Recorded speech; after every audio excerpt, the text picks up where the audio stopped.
International రిలేషన్స్లో first topic వచ్చేసి instability in India's neighbourhood. So మనకి బంగ్లాదేశ్ అనేది లార్జెస్ట్ బార్డర్ ఉన్న కంట్రీ అనమాట. సో ఈ బంగ్లాదేశ్లో ప్రైమ్ మినిస్టర్ రీసెంట్గా రిజైన్ చేసిండు. సో ఇంటరిమ్ గవర్నమెంట్ అనేది ఒకటి ఫామ్ అయింది. ఓకే, ఇంటరిమ్ గవర్నమెంట్ అంటే టెంపరీ గవర్నమెంట్ లాగా అనమాట. నెక్స్ట్ ఎలక్షన్స్ అయ్యేంత వరకు ఈ గవర్నమెంటే చూసుకుంటుంది. So temporary Bangladesh prime minister లాగా బంగ్లాదేశ్లో ఒక్కటే నోబెల్ ప్రైజ్ అవార్డు విన్నర్ అనమాట. ఆయన మొహమ్మద్ యూనస్. ఈయన ఒక ఎకనామిస్ట్, గ్రామీణ్ బ్యాంక్కి ఫౌండర్ కూడా. సో ఈయన ఇప్పుడు ప్రజెంట్ ఇంటరిమ్ గవర్నమెంట్ అనేది ఫామ్ చేసిండు. సో సౌత్ ఏషియాలో ఈ మధ్య కాలంలో పొలిటికల్ అన్రెస్ట్, స్పెషల్గా ఈ మణిపూర్ ఇష్యూ కానీ, జమ్మూ అండ్ కాశ్మీర్ ఇష్యూ, నేపాల్లో ఫ్రీక్వెంట్గా ప్రైమ్ మినిస్టర్స్ చేంజ్ అయిపోతున్నారు.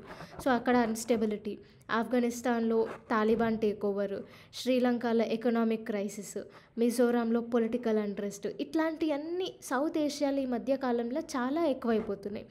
సో దీనివల్ల మన ఇండియాకి స్ట్రాటజిక్ ఇంట్రెస్ట్లో మళ్ళీ స్టెబిలిటీ పైన ఇంపాక్ట్ పడుతుంది. సో అందుకే ఇది న్యూస్లో ఉంది. బంగ్లాదేశ్లో కూడా రీసెంట్గా మాస్ ప్రొటెస్ట్ అవన్నీ అయినాయి.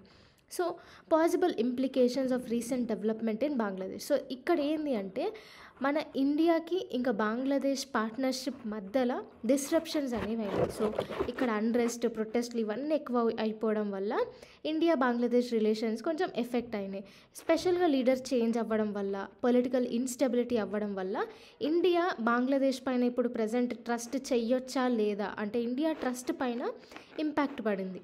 నెక్స్ట్ ఇక్కడ బంగ్లాదేశ్లో అన్రెస్ట్ అవ్వడం వల్ల ఇల్లీగల్ మైగ్రేషన్ ఇవంతా ఎక్కువైపోయినాయి. మళ్ళీ ఫోర్స్డ్ డిస్ప్లేస్మెంట్, ఎందుకంటే అక్కడ స్పెషల్గా మనం చూస్తున్నాం కదా, హిందూస్ని ఎక్కువ అటాక్ చేయడం ఇట్లాంటివన్నీ చేస్తున్నారు. సో దీనివల్ల అక్కడ నుంచి ఫోర్స్డ్గా డిస్ప్లేస్ అవ్వడము, మైగ్రేషన్ అనేది చాలా ఇంక్రీజ్ అయింది.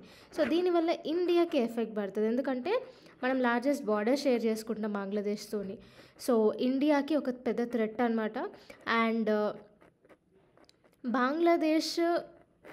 బంగ్లాదేశ్ పైన ఇండియా నెగటివ్గా కూడా రియాక్ట్ అవ్వచ్చు, లేకపోతే బంగ్లాదేశే ఇండియా పైన నెగటివ్గా కూడా రియాక్ట్ అవ్వచ్చు, ఏదైనా జరగవచ్చు. సో ఇట్లాంటి అన్స్టెబిలిటీ ఇవన్నీ కంట్రోల్ చేయాలంటే స్ట్రింజెంట్ రూల్స్ అనేవి ఇండియా తీసుకొని రావాలి. సో ఇది మేజర్ ఇంపాక్ట్ అనమాట.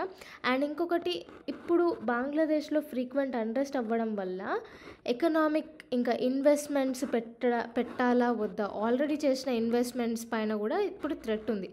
ఎందుకు అంటే ఆల్రెడీ 2016లో $8 బిలియన్ అనేది ఇండియా ఇన్వెస్ట్ చేసింది బంగ్లాదేశ్లో రోడ్ డెవలప్మెంట్ పైన, రైల్వేస్, షిప్పింగ్, ఇన్ఫ్రాస్ట్రక్చర్ పైన ఇంత ఖర్చు పెట్టిందనమాట మన ఇండియా, ఇన్వెస్ట్ చేసింది. సో నెక్స్ట్ వచ్చేసి India strategic response to this uncertain political instability. So ఇదేంది అంటే సరే ఓకే, ఇప్పుడు లీడర్ చేంజ్ అయినాడు, సో కొత్త లీడర్షిప్తోని ఎంగేజ్ అవ్వాలి, మంచిగా కొలాబరేట్ అయ్యి వర్క్ చేసేటట్టు ఉండాలి. నెక్స్ట్ బార్డర్ సెక్యూరిటీ పైన, ఇంకా బార్డర్ ఇంటెలిజెన్స్ పైన గ్రిప్ అనేది మనం తీసుకురావాలి. రీజియనల్ స్టెబిలిటీ అనేది మెయింటైన్ చేయాలి. సో అట్లా చేయడానికి ఇంటర్నేషనల్ సపోర్ట్ తీసుకోవాలి మనం స్పెషల్గా. సో ఎస్పెషల్గా ఆఫ్ఘనిస్తాన్ కానీ, మిజోరాం కానీ, నేపాల్, శ్రీలంక ఇవన్నీ మన చుట్టుముట్టున్న కంట్రీసే. సో దీనివల్ల ఏంది, ఇంటర్నేషనల్ సపోర్ట్ తీసుకొని రీజియనల్ స్టెబిలిటీ అనేది మనం మెయింటైన్ చేయాలి. బార్డర్ సెక్యూరిటీ ఇంకా ఇంటెలిజెన్స్ పైన ఎక్కువ గ్రిప్ తీసుకోవాలి. అండ్ స్పెషల్గా చుట్టుముట్టు అన్ని మ్యాక్సిమం కంట్రీస్ అన్స్టెబిలిటీకి గురైనాయి కాబట్టి ఎఫెక్టెడ్ పీపుల్కి హ్యుమానిటేరియన్ అసిస్టెన్స్ అనేది ప్రొవైడ్ చేయాలి. అండ్ ఇంకొకటి, వాళ్ళకి లైన్ ఆఫ్ క్రెడిట్ అనేది ఇంక్రీజ్ చేయాలి. లైన్ ఆఫ్ క్రెడిట్ అంటే ఇంకేం లేదు, లోన్ లాగా అనమాట, లోన్ అమౌంట్. సో నెక్స్ట్ ఇంకొకటి ఏంటి అంటే అసైలం మేనేజ్మెంట్ అని ఉంటుంది. ఈ అసైలం మేనేజ్మెంట్ అంటే వేరే కంట్రీ నుంచి మన కంట్రీకి రిఫ్యూజీస్ లాగా వస్తారు కదా, వాళ్ళకి షెల్టర్ ఇవ్వడంని అసైలం అంటారు. సో రీసెంట్గా ప్రైమ్ మినిస్టర్ కూడా, బంగ్లాదేశ్ ప్రైమ్ మినిస్టర్ అక్కడ రిజైన్ చేసేసి ఇండియాలో తలదాచుకుందనమాట. సో వాళ్ళకి కూడా మనం అసైలం మేనేజ్మెంట్ అనేది ప్రొవైడ్ చేసినాం. సో ఇవన్నీ. So next long term measures ఎట్లా తీసుకోవాలి అంటే, ఫస్ట్ థింగ్ నైబర్హుడ్ని ఎంపవర్ చేయాలి. ఫర్ సపోజ్ G20 సమిట్లో సౌత్ ఏషియా నుంచి బంగ్లాదేశ్కి మనం ఇన్వైట్ చేసినాం G20 తరపున. And next neighbourhood first policy అనేది తీసుకొని వచ్చినాం. సో దీనివల్ల ఏంది అంటే బంగ్లాదేశ్కి మనం వ్యాక్సిన్ మైత్రి ఇట్లాంటివన్నీ ప్రొవైడ్ చేసినాం కోవిడ్ టైంలో. నెక్స్ట్ ఫ్లెక్సిబుల్ పాలసీస్ అనేవి డెవలప్ చేయాలి. సో ఎప్పుడెప్పుడు ఏ టైంలో ఏది ఇంపార్టెంటో అట్లాంటి పాలసీస్ అనేవి మనం డెవలప్ చేసుకుంటూ రావాలి. సో ఇవి లాంగ్ టర్మ్ మెజర్స్ మనం ఆల్రెడీ తీసుకున్నాము. Next instability in India's neighbourhood. So మన ఇండియా నేబర్హుడ్లో ఏమేమి ఇన్స్టెబిలిటీ అయింది అంటే ఫస్ట్ థింగ్ మయన్మార్లో 2021లో మిలిటరీ టేక్ ఓవర్ అయింది. సో అక్కడ డెమోక్రటికల్గా ఎలెక్ట్ అయిన ప్రైమ్ మినిస్టర్ని తీసేసి మిలిటరీ అనేది ఓవర్టేక్ చేసుకుంది అనమాట మయన్మార్లో. నెక్స్ట్ ఆఫ్ఘనిస్తాన్ 2021లో ఏమైంది, సేమ్ డెమోక్రటిక్ గవర్నమెంట్ కొలాప్స్ అయిపోయి తాలిబాన్ టేక్ ఓవర్ అయింది.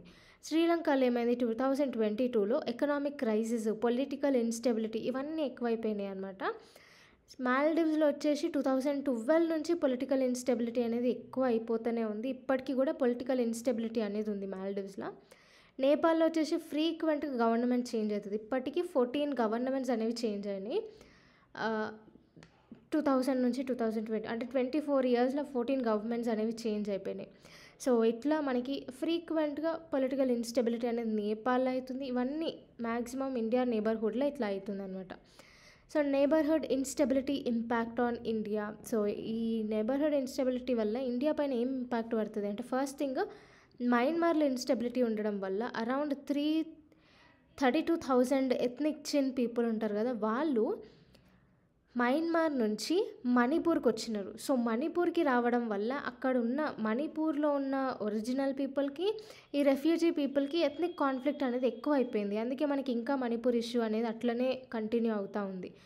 నెక్స్ట్ వచ్చేసి ఆఫ్ఘనిస్తాన్లో ఇప్పుడు తాలిబాన్ ప్రజెంట్ రూల్ చేస్తుంది. సో తాలిబాన్ని కూడా మనం కంప్లీట్గా ట్రస్ట్ చేయలేము. సో దీనివల్ల ఏమవుతుంది, నేషనల్ సెక్యూరిటీ, బార్డర్ టెర్రరిజం ఇవన్నిటిపైన ఎఫెక్ట్ పడుతుంది. నెక్స్ట్ శ్రీలంక అనేది స్ట్రాటజిక్గా మనకి చాలా ఇంపార్టెంట్. కాకపోతే ఇది ఇప్పుడు అన్స్టేబుల్గా ఉంది. చైనా ఒకవేళ దీనికి సపోర్ట్ చేస్తే మనకే సెక్యూరిటీ థ్రెట్ ఉంటుంది, స్ట్రాటజిక్గా కూడా ప్రాబ్లం ఉంటుంది. అండ్ అక్కడ నుంచి తమిళనాడుకి వచ్చే రెఫ్యూజీస్ చాలామంది ఉన్నారు అండ్ ఎకనామిక్ కన్సర్న్స్ కూడా ఉన్నాయి. మాల్దీవ్స్లో వచ్చేసి రాడికలైజేషన్ కానీ ఇంటర్నల్ పొలిటికల్ అఫైర్స్, దీనివల్ల ఇండియన్ ఓషన్ సెక్యూరిటీ పైన ఇంకా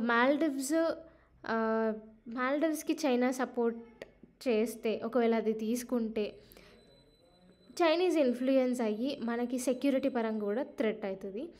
నేపాల్లో వచ్చేసి నేపాల్లో చైనీస్ ఇన్ఫ్లుయెన్స్ అనేది పెరిగిపోతూ ఉంది. సో దీనివల్ల ఇదొక ప్రాబ్లము.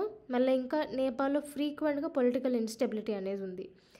ఇప్పుడు వే ఫార్వర్డ్ చూసుకుంటే మనము 5S ప్రిన్సిపల్ అనేది తీసుకొని రావాలి, అది అడాప్ట్ చేయాలి. 5S ప్రిన్సిపల్ అంటే Samman respect, Samvad dialogue, సహయోగ్ cooperation, శాంతి పీస్, సమృద్ధి ప్రాస్పెరిటీ. సో ఈ 5S అప్రోచ్ చాలా ఇంపార్టెంట్. మనకి మెయిన్స్ ఆన్సర్ రైటింగ్లో కూడా మనం ఇది యూజ్ చేయవచ్చు.